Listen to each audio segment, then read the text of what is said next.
রাজনৈতিক আধিপত্য এই শব্দটার জন্যই আবার রক্ত ঝরল। নরসিংদীর দুর্গম চরাঞ্চল আলোকবালিতে আওয়ামী লীগ ও বিএনপির মধ্যে ভয়াবহ সংঘর্ষে প্রাণ হারালেন একজন, আহত হয়েছেন অন্তত ২৫ জন। বিস্তারিত জানতে ভিডিওটি অবশ্যই শেষ পর্যন্ত দেখুন। বৃহস্পতিবার ভোরে নরসিংদীর আলোকবালিতে আধিপত্য বিস্তারকে কেন্দ্র করে এই সংঘর্ষ ঘটে।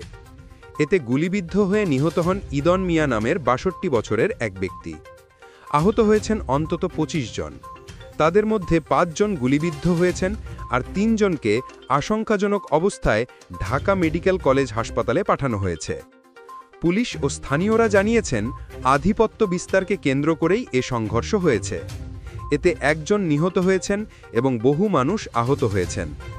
বর্তমানে পরিস্থিতি নিয়ন্ত্রণে আনতে অতিরিক্ত পুলিশ মোতায়েন করা হয়েছে। রাজনৈতিক সংঘর্ষ যেন আমাদের দেশের গ্রামাঞ্চলের নিত্যনৈমিত্তিক চিত্র হয়ে উঠেছে। রাজনৈতিক আধিপত্যের দ্বন্দ্বে সাধারণ মানুষকে প্রাণ দিতে হচ্ছে।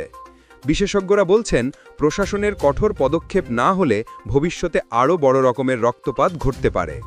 আপনারা কি মনে করেন, রাজনৈতিক আধিপত্যের এই দ্বন্দ্ব কি আমাদের সমাজের জন্য ভয়াবহ হুমকি নয়? আপনার মতামত অবশ্যই নিচে কমেন্টে জানান। ভিডিওটি লাইক করতে ভুলবেন না, শেয়ার করুন যাতে সবাই সচেতন হয়, আর সর্বশেষ খবর দ্রুত পেতে এখনই সাবস্ক্রাইব করুন পালস নিউজ বিডিতে।